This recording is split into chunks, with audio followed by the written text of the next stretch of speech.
English medium school में पढ़ने जो जाता है वो अलग, बीड़ी पीता हो, सिगरेट पीता हो, मदरा पान करता हो, सारी नशा करता हो, और पैंट शर्ट पहनता हो, उसके कितने विवाह हो जाते हैं, मतलब महाराज उसके विवाह करने वाली सगाई वाले कितने आ जाते हैं। और जो गुरुकुल में रहता है, तिलक लगाता है, चोटी रखाता है, गले में तुलसी की माला धारण करता है, यज्ञोपवीत संस्कार कर रखा है, क्या कहेंगे कौन करेगा को ब्याह बाबा जी को।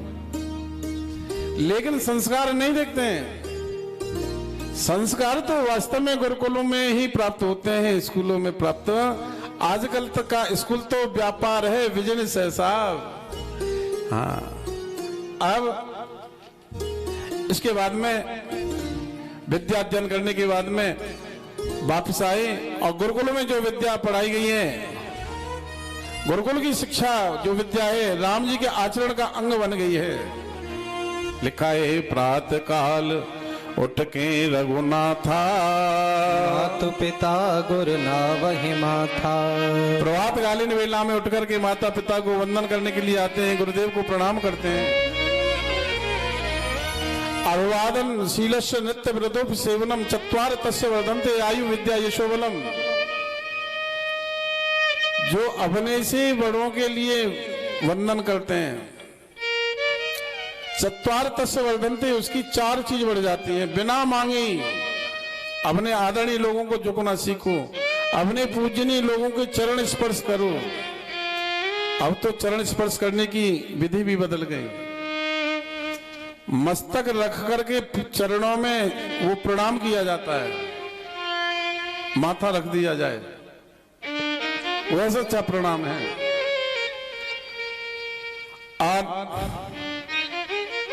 अब तो वो विधि भी बदल गई। कहते हैं महाराज 4 चीज कौन सी प्राप्त होती है? आयु विद्या यशोबलम, आयु विद्या यश और बल। अब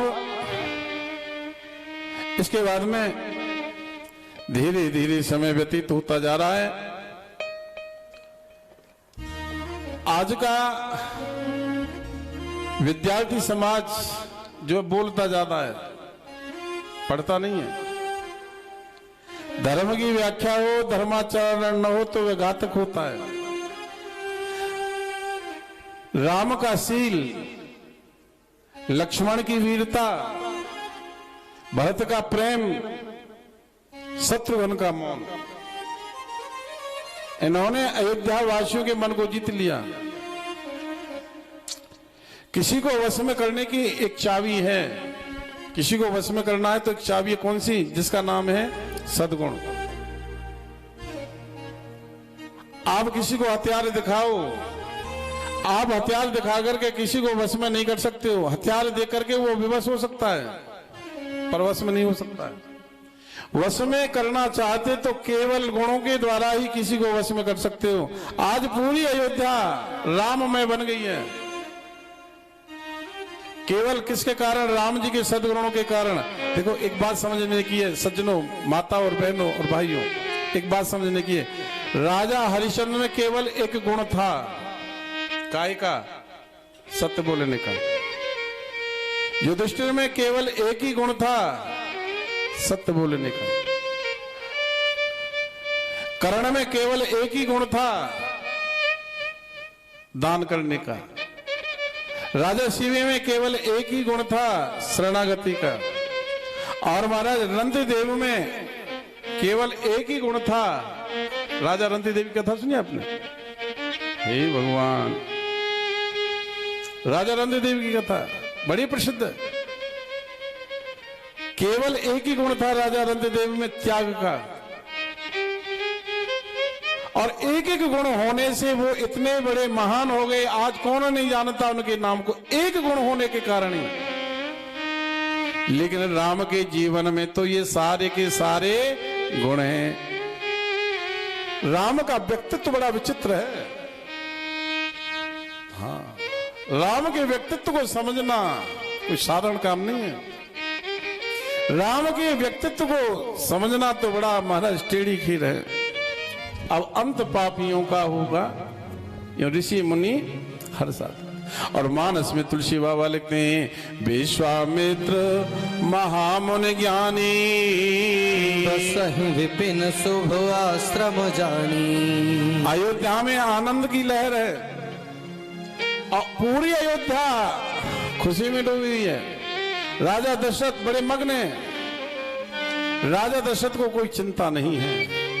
क्यों जी? जहां भगवान आ गए हों और पुत्र बन करके आ गए हों, वह चिंता रहेगी? काऊ को छोरा डीसी बन जाए, पूरे जिले में महाराज शेर की तरह घूमे हैं। अरे वो तो परमात्मा है। जहां परमात्मा पुत्र बनकर के आ गए हों, वहां क्या चिंता रहेगी? पर एक बात है, अयोध्या में अमन चैन है और अयोध्या से थोड़ी दूरी पर एक विश्वामित्र नाम की महात्मा का आश्रम है, बक्सर जिले में।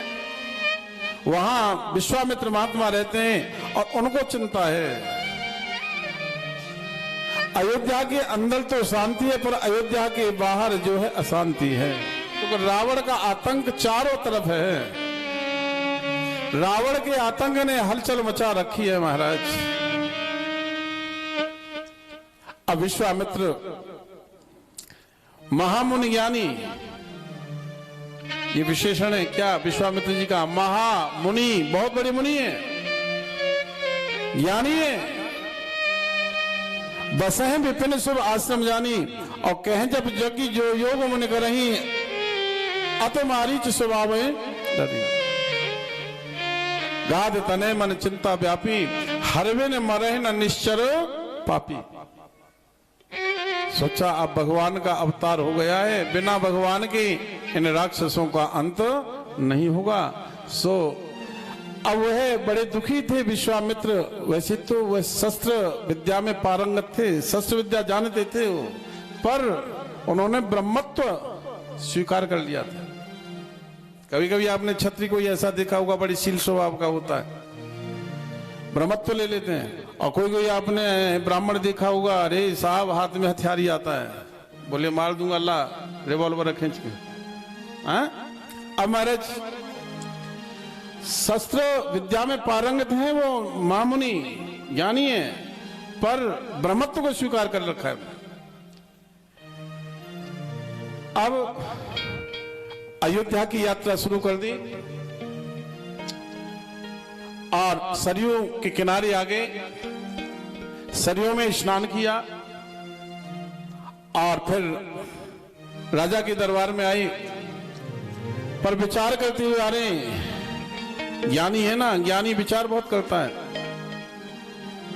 ब्रह्म के बारे में सोचते सोचते आ रहे हैं, ब्रह्म का अवतार नहीं होता, और ये राम जी हैं, ये अवतार है, ये है, वो है, चारों प्रकार की बातें उनके मन में आ रही हैं। और फिर राजा दशरथ को सूचना मिली है कि दरवाजे पर संत आए, राजमहल के मुख्य दरवाजे पर संत पधारे।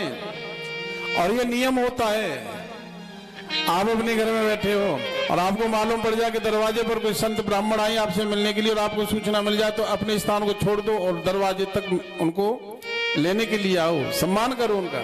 दरवाजे पर आए, मिलन गए विप्र समाजा, ब्राह्मण को साथ लेकर के गए, स्वस्ति वाचन बोल करके उनका स्वागत किया। ब्राह्मण वेद मंत्र बोल रहे संत का, ओम स्वस्ति न इंद्रो वृहस्पतिर्वा, स्वस्ति न पूषा विश्ववेदा, स्वस्ति न स्तार्क्ष्यो वरिष्ठ नेमि, स्वस्ति नो बृहस्पति ददातु। करें दंडवत मनि सन्मानी, प्रणाम किया, निज आसन बैठारे, यानी आसन दिया, आओ महाराज बैठो। फिर चरण पखार कीन अति पूजा, चरण धोए हैं, ये नियम है। जब तुम्हारे दरवाजे पर तुमसे मिलने के लिए कोई संत महात्मा आए, ब्राह्मण आए, पहले उनको प्रणाम करो, आसन पर बिठा लो और फिर थोड़ा जल लाओ, उनके चरण प्रक्षालन करो। चरण पखार कीन अति पूजा, चरण धोई और फिर उनकी पूजा की, तिलक आदि लगाया।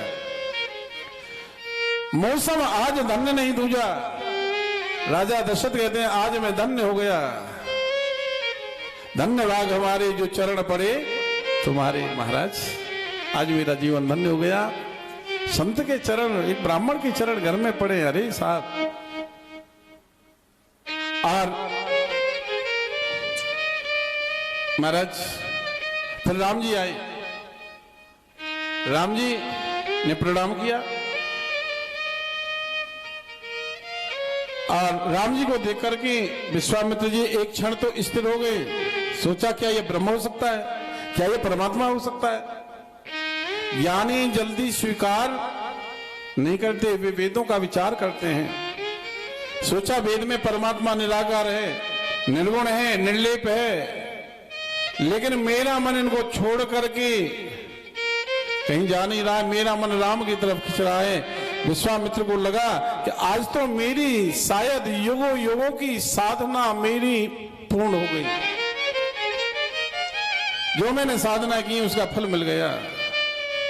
दशरथ जी ने फिर कहा, महाराज आप अपने आने का कारण बताओ, कि कारण आगमन तुम्हारा, किस कारण से आप पधारे हो। विश्वामित्र बोले, क्या बताऊं हे राजा, असो समूह सतावहि मोहि। और गोस्वामी जी के शब्द हैं, अनुज समेत देव रघुनाथा निश्चर वध में होवो सनाथा।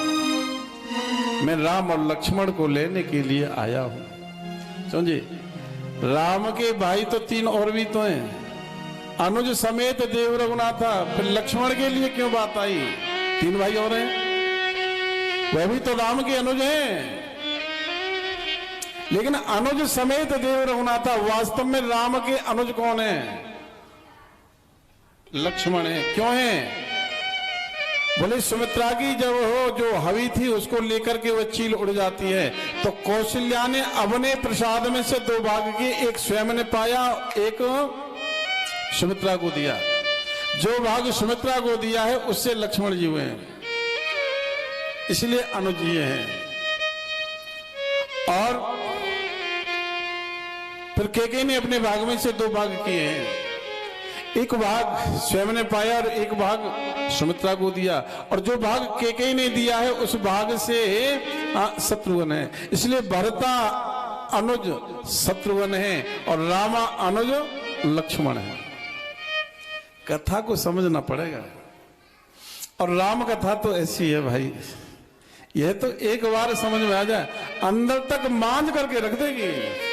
हाँ, जैसे बर्तन में वो लग जाती है चिकनाई, हमारी माताएं क्या करती हैं, राख ली और कूचा लिया और उसको घिसा, और घिसते घिसते बर्तन ऐसा चमकता है जैसे नया आया हो। ऐसी है राम कथा हमारे अंतःकरण में। अरे ईर्षा की, काम की, क्रोध की, मद की, लोभ की, माया की, दिखावट, चिढ़ावट, गिरावट, अरे साहब दुनिया भर की काही लगी हुई है। अंतःकरण में से इन काही को हटाना हो, इस गंदगी को मिटाना हो ना, तो राम कथा रूपी कूचा ले लो। राम कथा महाराज जीवन बदल देगी। देखो अब साहब मैं तो किसी की कहता नहीं, किसी का बदला या न बदला, लेकिन मैं तो कहता हूं मेरे गुरुदेव ने इतनी कृपा की, मेरा तो बदल गया, मेरा बदल।